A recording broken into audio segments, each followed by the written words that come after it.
Private স্কুলের সঙ্গে আমাদের সরকারের রাজ্য এবং জেলা পরিষদের স্কুলগুলোতে আমাদের একটা পার্থক্য আমরা দেখতে পেরেছি। কেন? আপনারা যদি খোঁজখবর নেন যে হলি ক্রস, ডন বস্কো বা অনেক এই এলাকাতে প্রচুর প্রাইভেট স্কুল আছে, ওখানে শিক্ষকদের বেতন আমরা যদি দেখি 15,000 বেশি না। তারা পিজিটি, জিটি, ইউজিটি তো আরো কম।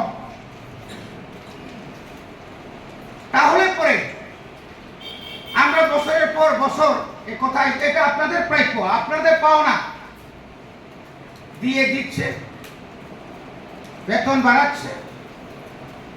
কিন্তু আমাদের কিছু কিছু এলাকাতে আজকে আমাকে একজন রাজ্য সরকারের আইএস আমাকে বলল, স্যার আমি 9:30টার সময় স্কুলে ঢুকেছিলাম,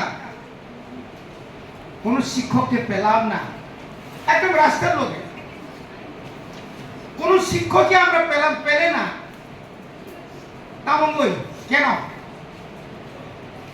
আমরা সঠিক সময়ে বিদ্যালয়ে যাচ্ছে না। আমরা টিচাররা যারা ইনচার্জ আছেন বা টিচাররা আছেন, আমাদের যে অভিভাবক, ছাত্রদের অভিভাবকদের সঙ্গে আমাদের যে সম্পর্ক থাকার কথা,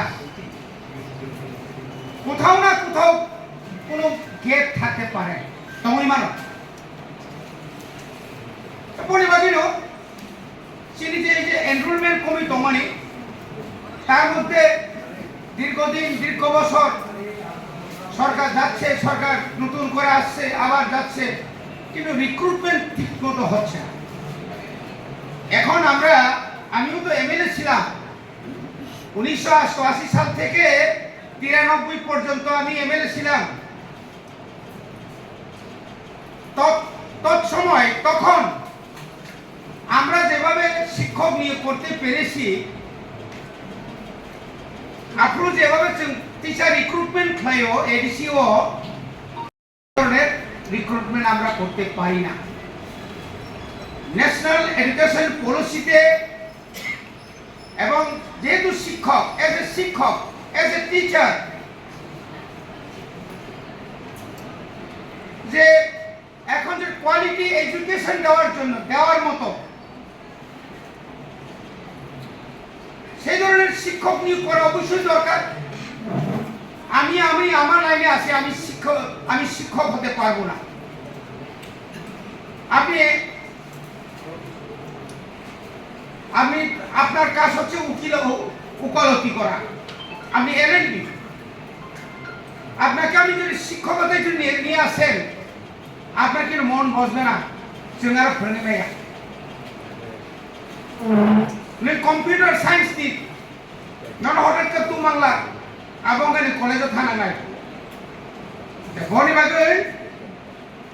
যে রিক্রুটমেন্ট যে সিস্টেমেটিক তাবুক যদি নরকম যদি ঠিক মতো খেয়াকায়,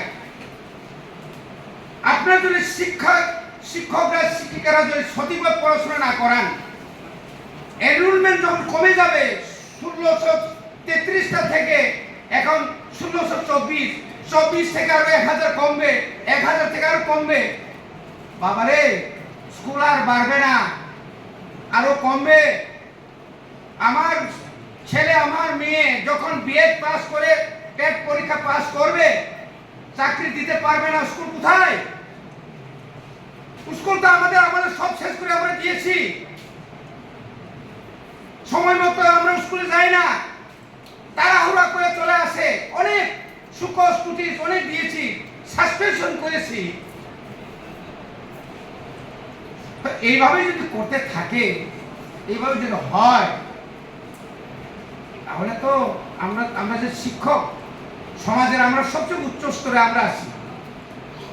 আমাদের সেদিন কালের শিক্ষকদের দেখলেই আমরা যেখানে পাই সেখানে আমরা নমস্কার করি, স্যার নমস্কার স্যার। নমস্কার হাতে দু হাত তুলে নয়, আমি এমএলএ ছিলাম, তারপর আমার শিক্ষককে আমি দুটো পায়ে আমার হাত দিয়ে আমি নমস্কার করি। এই ধরনের ছাত্র আছে কি না এখন? যেখানে ক্লাইমান মরিবাগী, এই যে শিক্ষা এমন একটা জিনিস অতুলনীয়, কোন তুলনা করে মরিবাগীতে তিনি মানে আমার অনেক চিন্তা করছে আমরা কি করে এই স্কুলগুলোকে আমরা রক্ষা করি। টিচার রিক্রুটমেন্ট করবো না এমন কথা নয়। আমি এবারে আমরা প্রপোজাল পাঠিয়েছি রাজ্য সরকারকে 1700 ঘুমোতে এখনো বার আছে। সমস্ত ডিস্ট্রিক্টে একদিনের এই কর্মশালা আমরা করে ফেলেছি। আসল উদ্দেশ্যটা কি? আমি বাগিছি মাখলাই উদ্দেশ্যটা একটাই। ইদানিং কালে আমরা লক্ষ্য করেছি, সবার জন্য আমি এই কথা বলছি না, ইদানিং কালে আমরা লক্ষ্য করেছি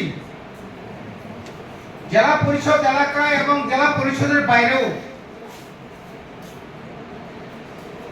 ছাত্রদের যে এনরোলমেন্ট দিনের পর দিন কমে যাচ্ছে।